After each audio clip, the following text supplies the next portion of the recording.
હું છું અગ્રવર્તી કિરણ કુમાર બી અને મારી યુટ્યુબ ચેનલ માય સ્ટુડન્ટ એજ્યુકેશનમાં આપ સૌનું હાર્દિક સ્વાગત કરું છું.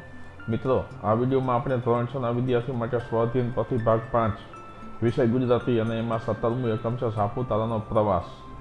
એનું સંપૂર્ણ સોલ્યુશન જોવાનું છે. ચાલો એક પછી એક પ્રશ્નો જોઈએ. પ્રથમ પ્રશ્ન છે, નીચે આપેલા વિધાનો માટે યોગ્ય વિકલ્પ પસંદ કરો. જેમાં પ્રથમ કાઉન્સ છે, સાપુતારાને હવા ખાવાનું સ્થળ કહેવાય છે કારણ કે.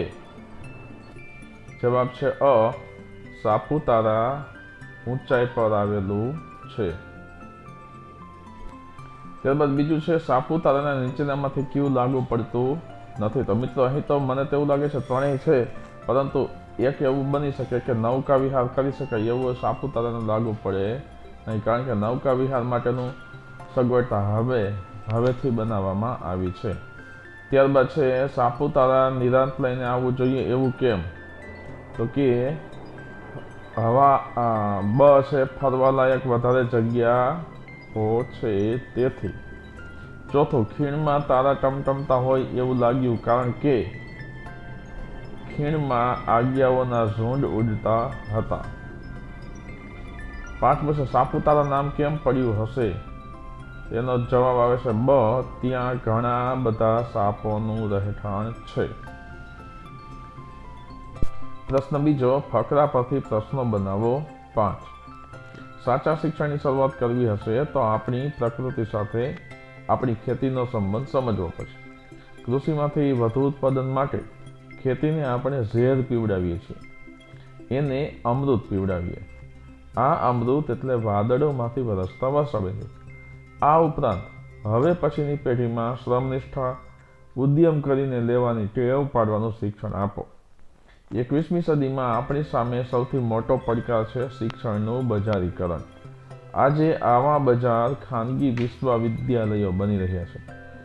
આવા વિશ્વવિદ્યાલયોને અટકાવી ન શકાય તો ઓછામાં ઓછું એના વિદ્યાર્થીઓ સાથે સંવાદ કરી શકાય. સંવાદ દ્વારા એમને પ્રકૃતિ જતન, જીવનના સંવર્ધન, શ્રમનિષ્ઠ જીવન તરફ લઈ જઈ શકીએ. આ પેરેગ્રાફ ઉપરથી આપણે 5 પ્રશ્નો બનાવવાના છે. મિત્રો, અહીં મેં 5થી વધારે પ્રશ્નો બનાવેલા છે, 7-8 પ્રશ્નો બનાવેલા છે. તમે આ સિવાયના પણ બીજા બનાવી શકો. જો પ્રથમ પ્રશ્ન આપણે આવી રીતે બનાવી શકીએ કે કૃષિમાંથી વધુ ઉત્પાદન મેળવવા માટે કૃષિમાં કયો ખોટો પ્રયોગ કરવામાં આવી રહ્યો છે. બીજો પ્રશ્ન આપણે આ રીતે બનાવી શકીએ, અમૃત કયા સંદર્ભમાં વપરાય છે અને તેનો અર્થ શું છે. ત્રીજો પ્રશ્ન આવો બનશે કે 21મી સદીમાં આપણી સામે કયો સૌથી મોટો પડકાર ઊભો છે. ચોથો પ્રશ્ન આવો બનાવી શકીએ કે શિક્ષણના બજારીકરણના પરિણામો શું બદલાવ લાવી રહ્યા છે. પછી 5મું છે, ખાનગી વિશ્વવિદ્યાલયો સમાજ માટે કેટલા ફાયદાકારક અથવા તો નુકસાનકારક હોઈ શકે છે. છઠ્ઠો પ્રશ્ન આવો બની શકે કે શું પારંપરિક રીતે શિક્ષણમાં પ્રકૃતિ જતનનું મહત્વ છે. આઠમો પ્રશ્ન આવો બનાવી શકીએ, શ્રમનિષ્ઠા અને ઉદ્યમ માટેની શિક્ષણની રીત કેટલી મહત્વપૂર્ણ છે. આઠમો પ્રશ્ન બની શકે, વિદ્યાર્થીઓ સાથે સંવાદના માધ્યમથી શું હાંસલ કરી શકાય છે. નવમો પ્રશ્ન બની શકે, 21મી સદીમાં શિક્ષણનું બજારીકરણ કઈ રીતે આપણા સમાજ અને શિક્ષણ પર પ્રભાવ પાડે છે. 10મો પ્રશ્ન આવો બની શકે, આજની પેઢીને કેવું શિક્ષણ આપવાની જરૂર છે. પ્રશ્ન ત્રીજો હવે આપણે જોઈએ, આપેલા ફકરામાંથી ભૂલ સુધારી ફરીથી લખો. અહીં તમને એક પેરેગ્રાફ આપેલો છે, એમાં જે ભૂલ છે એ તમારે સુધારવાની છે ને આ પેરેગ્રાફ ફરીથી લખવાનો છે. જેમ કે વઘઈ ઇમારતી લાકડાનું મથક છે. ડાંગના જંગલમાં ઊંચી જાતના સાગના ઝાડ ખૂબ થાય છે. સાગ ઇમારતી કામોમાં વપરાયું છે. વઘઈમાં ઠેર ઠેર ઇમારતી લાકડાની લાટીઓ જોવા મળે. ડાંગી મજૂર એમાં કામ કરતો હતો. આ પેરેગ્રાફને આપણે વ્યવસ્થિત રીતે લખવાનો થાય છે, જેમાં ભૂલ છે એ સુધારવાની છે. પ્રથમ વાક્ય આપણે આ રીતે બનશે કે વઘઈ ઇમારતી લાકડાનું મથક છે. ડાંગના જંગલમાં ઊંચી જાતના સાગના ઝાડ ખૂબ થાય છે. એ બે વાક્ય તો બરાબર જ છે. ત્રીજા વાક્યમાં ફેર આવશે. સાગ ઇમારતી કામમાં વપરાય છે, એ પણ આમાં લખ્યું છે વપરાયું છે, આપણે લખવું પડે વપરાય છે. વઘઈમાં ઠેર ઠેર ઇમારતી લાકડાની લાટીઓ જોવા મળી. અહીં લખેલું છે લાટીઓ જોવા મળે. આપણે લખવાનું છે મળી. ડાંગી મજૂરો એમાં કામ કરતો હતો, એના બદલે આપણે વાક્ય આવું હોવું જોઈએ કે ડાંગી મજૂરો એમાં કામ કરતા હતા. ત્યારબાદ ચોથો પ્રશ્ન છે, આપેલા શબ્દનો વિરોધી શબ્દ લખી વાક્યમાં પ્રયોગ કરો. તમને અહીં પુષ્કળ ને પરોઢ ને વગેરે શબ્દો આપેલા છે. પ્રથમ છે પુષ્કળ, તો એનો પુષ્કળનો વિરોધી શબ્દ બનશે અલ્પ. વાક્ય પ્રયોગ આપણે આવો કરી શકશું કે આ વર્ષે વરસાદ પુષ્કળ પડ્યો જ્યારે ગયા વર્ષે અલ્પ વરસાદ થયો હતો. બીજું વાક્ય આ રીતે બની શકે, મહેનતુ ખેડૂતના ખેતરમાં પુષ્કળ ફળ ઉગ્યા જ્યારે આળસુ ખેડૂતના ખેતરમાં અલ્પ માત્રામાં પાક થયો. બીજું છે પરોઢનું વિરોધાર્થી બનશે સાંજ, તો પરોઢના સમયે પક્ષીઓ ચહેકતા હતા જ્યારે સાંજના સમયે બધું શાંત હતું. પરોઢ સમયે પંખીઓ પોતપોતાના માળા છોડીને બહાર જાય છે અને સાંજના સમયે પોતાના માળામાં પાછા ફરે છે. ત્યારબાદ છે વિશાળ, તો વિશાળનો વિરોધી શબ્દ બનશે નાનું. વાક્ય બનશે આ સરોવર વિશાળ છે પણ ગામનું તળાવ નાનું છે. બીજું વાક્ય આપણે આ રીતે બનાવી શકીએ, વિશાળ મકાનમાં રહેવું અને નાના ઘરમાં સંતોષી જીવન જીવવું એ બે અલગ અનુભવો છે. ચોથું છે ખીણ, તો ખીણનો વિરોધી બનશે ટેકરી. વાક્ય બનશે ખીણની ગહનતાથી ટેકરીની ઊંચાઈ વધુ પ્રભાવશાળી લાગે છે. બીજું વાક્ય બનાવી શકે, ખીણમાં ઉતરવાનું જોખમી હતું જ્યારે ટેકરી પર ચડવું આરામદાયક લાગતું હતું. ત્યારબાદ પાંચમું છે ઊંચા, તો એનો વિરોધી બનશે નીચા. વાક્ય આપણે આજે બનાવી શકીએ, ઊંચા પર્વતોની વચ્ચે નીચા મેદાનો જોવા મળતા હતા. ઊંચા પર્વતોને જોઈને પ્રકૃતિની મહત્તા અનુભવી જ્યારે નીચા મેદાનો શાંત લાગતા હતા. પ્રશ્ન પાંચમો છે આપેલા વાક્યમાં આડાવડા થઈ ગયેલા શબ્દોને યોગ્ય જગ્યાએ મૂકી વાક્ય ફરીથી લખો. એમાં પ્રથમ છે ઓળખાય છે ડાંગી નામે તેઓ. આપણું વાક્ય આવું બનવું જોઈએ કે તેઓ ડાંગી નામે ઓળખાય છે. બીજું છે વડુ આહવા જિલ્લાનું ડાંગ મથક. વાક્ય આપણે આવું બને ડાંગ જિલ્લાનું વડુ મથક આહવા છે. ત્યારબાદ લાભ લીધો એનો અમે, એને આપણે એટલે બની શકીએ અમે એનો લાભ લીધો. ચોથું ચડતી હતી ઊંચે જતી ને બસ ઊંચે. વાક્ય આ રીતે બનશે બસ ઊંચે ને ઊંચે ચડતી જતી હતી. પાંચમું આરામ કરવા નીકળ્યા થોડો ફરવા. આપણે લખી શકો થોડો આરામ કરી ફરવા નીકળ્યા. પ્રશ્ન છઠ્ઠો છે, નીચે આપેલા પ્રશ્નનો ઉત્તર એક વાક્યમાં લખવા. ઇમારતમાં કયા વૃક્ષના લાકડા વપરાય છે? ઉત્તર, ઇમારતમાં સાગ વૃક્ષના લાકડા વપરાય છે. સાપુતારાની મૂળ જગ્યાએ કોની મૂર્તિ છે? તેની પૂજા ક્યારે કરવામાં આવે છે? વાક્ય જવાબ બનશે સાપુતારાની મૂળ જગ્યાએ સાપની મૂર્તિ છે, તેની પૂજા વાઘ બરસના રોજ કરવામાં આવે છે. કેસર વર્ણ એટલે શું? કેસર વર્ણ એટલે કેસર જેવા રંગનું એટલે કે કેસરી.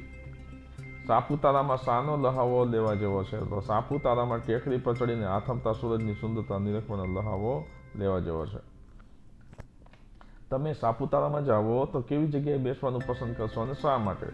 જવાબ આપણે આ રીતે લખી શકીએ, હું સાપુતારા જાઉં તો ટેકરી પર બેસવાનું પસંદ કરું, કારણ કે ત્યાંથી ઉગતા આથમતા સૂર્યને જોવાની, બોલાયેલા બોલનો પડઘો ઝીલવાની ને નીચે ખીણના ઉભરાતા સૌંદર્યને માણવાની ખૂબ મજા આવે. તો સાતમો પ્રશ્ન છે, આપેલ ચિત્રના આધારે વાક્યો લખો. અહીં તમને એક સરસ મજાનું ચિત્ર આપેલું છે, જળ ધોધ છે એનું. હવે આની પરથી આપણે આ પ્રમાણે વાક્યો લખવાના થાય. તમે તમારી રીતે બીજા વાક્યો પણ લખી શકો. જેમ કે પ્રથમ વાક્ય આપણે આ રીતે લખીએ છીએ કે આ ચિત્રમાં સુંદર અને ભવ્ય જળપ્રપાત દર્શાવવામાં આવ્યો છે. બીજું વાક્ય આ રીતે છે, પાણીના ધોધનો પ્રવાહ ખૂબ જ તેજ અને ભવ્ય લાગે છે. ત્રીજું વાક્ય આ રીતે લખી શકીએ, જળપ્રપાત આજુબાજુ લીલીછમ હરિયાળી જોવા મળે છે. ચોથું વાક્ય છે, આસપાસના લીલાછમ વૃક્ષો જળપ્રપાતના સૌંદર્યમાં વધારો કરે છે. પાંચમું છે, આ પ્રકારના કુદરતી દ્રશ્યો આપણને શાંતિ તેમજ આનંદની અનુભૂતિ કરાવે છે. છઠ્ઠું છે, પાણીના ધોધનો આકાર બહુ વિશાળ અને આકર્ષક છે. વરસાદી મોસમમાં આ જળપ્રપાત વધુ ભવ્ય અને પ્રભાવશાળી બનતો હશે. પાણીના ધોધની આસપાસની પર્વતમાળાઓ દ્રશ્યને વધુ સુંદર બનાવે છે. તીવ્ર જળધારા પથ્થરો સાથે અથડાઈને પાણીના છાંટા ઉત્પન્ન કરે છે. તો આ રીતે તમે વાક્યો લખી શકો. ત્યારબાદ આઠમો પ્રશ્ન આપેલો છે, નીચે આપેલ વિશેષણનો વાક્યમાં પ્રયોગ કરો. જેમ કે જાડુ, તો જાડુ ઉપરથી વાક્ય બનાવેલું છે, હાથીભાઈ ખૂબ જ જાડા હોય છે. આપણે આ રીતે પ્રસિદ્ધ, મોટું, સુંદર, ઘાટું અને લાંબી શબ્દો આપેલા છે વિશેષણ. વાક્ય આ રીતે આપણે બનાવી શકીએ, સાપુતારા હવા ખાવાના સ્થળ તરીકે પ્રસિદ્ધ છે. આ જગ્યાએ તમે બીજી કોઈ પણ એક સ્થળ હોય એનું નામ લખી શકો. બીજું છે મોટું. તો જામનગરમાં લાખોટા તળાવ સૌથી મોટું ફરવાનું સ્થળ છે. ત્યારબાદ સુંદર. તો પર્વતમાળાની વચ્ચેથી ઉગતો સૂર્ય સુંદર દ્રશ્ય ઉત્પન્ન કરે છે. ઘાટું. ગીરનું જંગલ ખૂબ જ ઘાટું છે. લાંબી. રસ્તા પર લાંબી લાઈનમાં ગાડીઓ ઊભી હતી. તમે આ સિવાય પણ બીજા વાક્યો બનાવી શકો. હવે આગળનો 9મો પ્રશ્ન જોઈએ. પ્રશ્ન 9મો છે આપેલા વાક્યોને ઘટનાક્રમમાં ગોઠવો. અહીં તમને આડાઅવળા વાક્યો આપેલા છે અને આ પ્રમાણે ઘટનાક્રમમાં ગોઠવી શકીશું. પ્રથમ વાક્ય બનશે ડાંગના જંગલોમાં પુષ્કળ વાંસ થાય છે. બીજું વાક્ય છે ડાંગી મજૂરો એમાં કામ કરતા હતા. ત્રીજું વાક્ય બનશે બસ ઊંચે ને ઊંચે ચઢતી જતી હતી. ચોથું છે આહવા ડાંગ જિલ્લાનું વડું મથક છે. અને 5મું બનશે પ્રવાસી બંગલામાં અમે ગોઠવાયા. ત્યારબાદ હવે 10મો પ્રશ્ન છે તમે કરેલા પ્રવાસનું વર્ણન કરો. મિત્રો અહીં તમે જે જગ્યાએ પ્રવાસ કરેલો હોય એનું વર્ણન તમારે કરવાનું છે. આ પ્રવાસનું વર્ણન તમારે લખવાનું નથી, પરંતુ તમે કરેલા પ્રવાસનું વર્ણન લખવાનું છે. આપણે આવી રીતે લખી શકીએ.